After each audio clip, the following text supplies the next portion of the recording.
Glass গুটি ভাগিছে আমাৰ বেছি বছৰ হোৱা নাছিল গাড়ী কিনা নেৰো ড্ৰাইভাৰৰ বুকুত ধৰা যুৱতীগৰাকীয়ে ক্ষমা বিচাৰিছে। নমস্কাৰ বন্ধু বান্ধৱীসকল, কি খবৰ?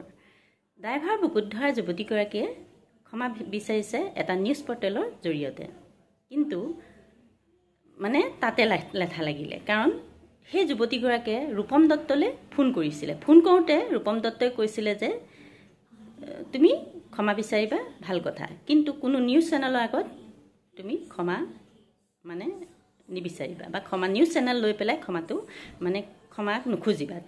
সেই কথাটো কোৱাৰ পিছতো সেই যুৱতীগৰাকীয়ে নিউজ পৰ্টেল নি তেওঁ ক্ষমা বিচাৰিছে, কিন্তু সেই কথাটো ৰূপম দত্তই ভাল পোৱা নাই। তেওঁ কৈছে যে তেওঁ ডাইৰেক্ট আহি যিজন যুৱকৰ যিজন ড্ৰাইভাৰৰ বুকুত ধৰিছিলে সেই ড্ৰাইভাৰজনৰ লগত সন্মুখাসন্মুখীকৈ ক্ষমা খোজক সেইবুলি ৰূপম দত্তই বিচাৰিছিলে, কিন্তু এই কথাটো ৰূপম দত্তই মানি নলয়। আৰু তেওঁ কৈছে যে আহক, যোন ঠাইত এক্সিডেণ্টটো হৈছিলে সেই ঠাইতে ড্ৰাইভাৰজনো থাকিব আৰু তেওঁ থাকিব, তাতে এটা ক্ষমা খুজিব। তেওঁ কোনেও একো নকয়, যুৱতীগৰাকীক কোনেও একো দুশব্দও ক'ব নোৱাৰিব বুলি ৰূপম দত্তই কৈছিলে। এতিয়া ৰূপম দত্তই কৈছে যে ড্ৰাইভাৰ হ'লেওতো সন্মান থাকে।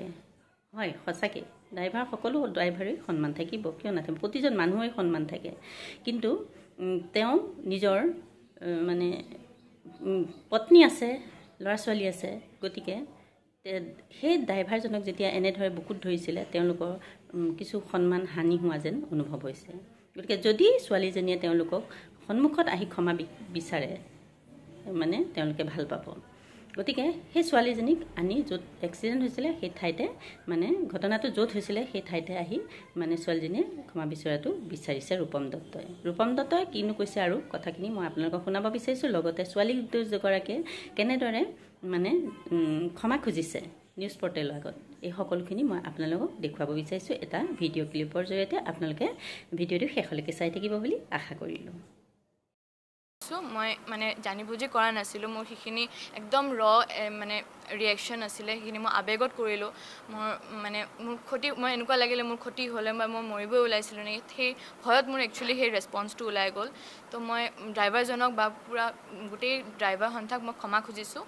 মই এনেকৈ নিজতকৈ বয়সত ডাঙৰ মানুহ এজনে এনেকৈ বুকুত হাত দিয়া একো মোৰ কি নাছিলে, ৰাইট নাছিলে, কিন্তু হয়তো সেইখিনি সময়ত মই কি কৰিলোঁ গম নাপালোঁ। তো তাৰ কাৰণে মই ভিডিঅ'টো বনাইছোঁ। একচুৱেলি মনটো খুউদনি চলি আছে, তো সেইটো কাৰণে ভিডিঅ'টো বনালোঁ। আচলতে যিবোৰ ঘটনা ঘটি আছে এইবোৰ হৈ থাকিলে নিজৰো ভাল নালাগে, অকণমানো ভাল নালাগে। কোনে কি ভাবে মই নাজানো, মই নিজে বৰ অশান্তিত থাকোঁ। কিবা নকৰিবলগীয়া কাম এটা কৰি আছোঁ নিচিনা লাগে, কিন্তু যেতিয়া ড্ৰাইভাৰৰ কথা আহে, ড্ৰাইভাৰৰ স্বাৰ্থৰ কথা আহে, মই ৰৈ থাকিব নোৱাৰোঁ, মোৰ তেজ উতলি উঠে। মই সেইকাৰণে মাতোঁ। ইয়াত 95% 97% মানুহে পজিটিভ কমেণ্ট দি আছে। যিসকলে মই যিটো বস্তু অশুদ্ধ দেখিছোঁ তেওঁলোকেও অশুদ্ধ দেখিছে, তাৰ মাজত দুই এজনে বিৰূপ মন্তব্য কৰিছে, কিছুমানে বহুত কথা কৈছে, আৰু মোক প্ৰতিজনে উত্তৰ দিব লাগিব বুলি নাভাবোঁ।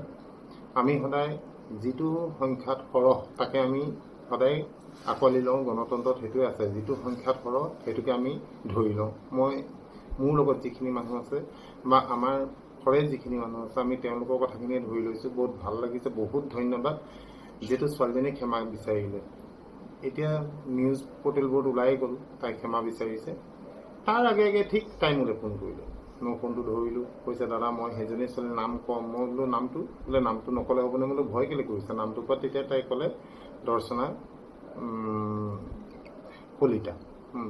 এনিৱে ছোৱালীজনীক মই তেতিয়াও ক'লোঁ, শুনজনী তুমি মোৰ ছোৱালীৰ লগত তুমি ফোন কৰিলে বিয়াত ভাল কৰিলে, তুমি আগতেই নকৰিলা কিয়? তাকে যে মই নাম্বাৰটো পোৱা নাছিলোঁ, সেইকাৰণে কৰা নাছিলোঁ, মই আজি ৰাতিপুৱাৰ পৰাই কৰিমকৈ আছিলোঁ। বোলো ঠিক আছে, বোলে মই ক্ষমা বিচাৰিছোঁ, মোক ক্ষমা কৰি দিওঁ। বোলো মোক ক'লেতো নহ'ব, আমাৰ বৃহৎ ড্ৰাইভাৰ সংস্থা আছে, চব লাগি আছে, গোটেই অসমৰ যিমান ড্ৰাইভাৰ সংস্থা আছে সকলো লাগি আছে, সকলোৰে আগত ক'ব লাগিব।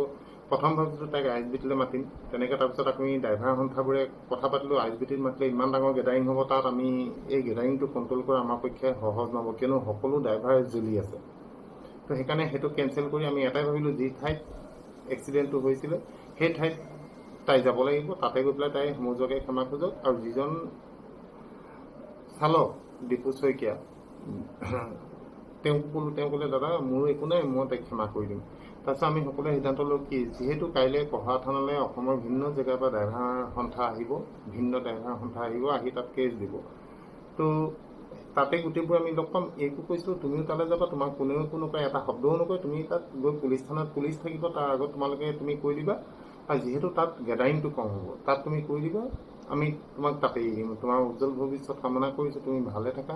তোমাৰ লগত আমাৰ কোনো শত্ৰুতা নাই। তুমি যিটো কৰ্ম কৰিলা সেই কৰ্মটোৰ লগতহে আমাৰ শত্ৰুতা আছিলে। তুমি যেতিয়া ক্ষমা বিচাৰিছা আমাৰ ক'বলগীয়া একো নাই, তুমি আমাৰ ছোৱালীৰ নিচিনা, তুমি ভালে থাকা হ'লে তাইক মই সিমানখিনিও ক'লোঁ।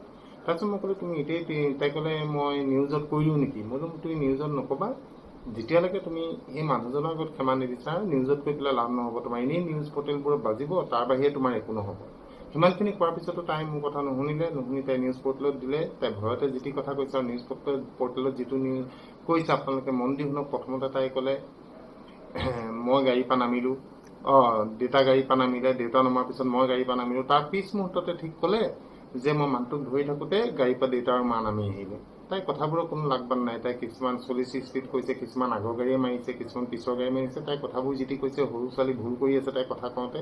কিয়নো কেমেৰাৰ আগত কথা পাতে বহুত মানুহৰ ভুল হয়, তাইও ভুল কৰিছে, মই গম পাইছোঁ। এইবোৰ একো কথা আমি ধৰা নাই। আমি আমাৰ স্থিতিত অটল আছোঁ। আমি কাইলৈ যাম কহৰা থানালৈ, আৰু তাৰ আগত যদি ছোৱালীজনী নাযায় তেনেহ'লে আমি কেছ দিবলৈ বাউন হ'ম। ছোৱালীজনী নিজৰ ছোৱালী হয়, তথাপিও তাইক কৈছোঁ ভণ্টি তুমি তোমাৰ জেদ এৰি দিয়া, তুমি ভয়ত তুমি ক্ষমা বিচাৰিব নালাগে, তুমি যুদ্ধ কৰা।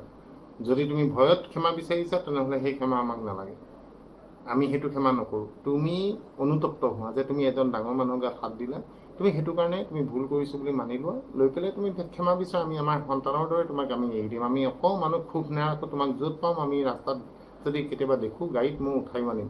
সকলো ড্ৰাইভাৰ তোমাক লৈ আহিব, খুব মৰম কৰিব, ভালকৈ থাকিব।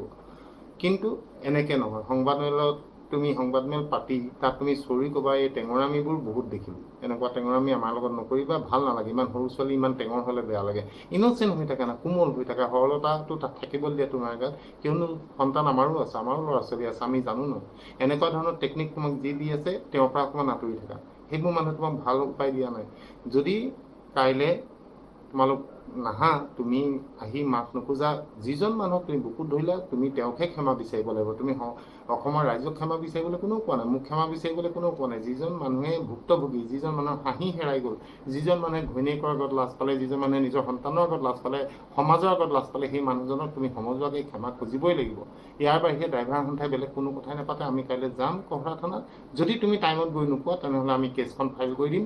তাৰপিছত আমি কোনো ধৰণৰ কম্প্ৰমাইজ নকৰোঁ। তুমি তাৰ বাবে মোক বেয়া নাপাবা, আৰু তাৰপিছত তুমি মোলৈ ফোন নকৰিবা।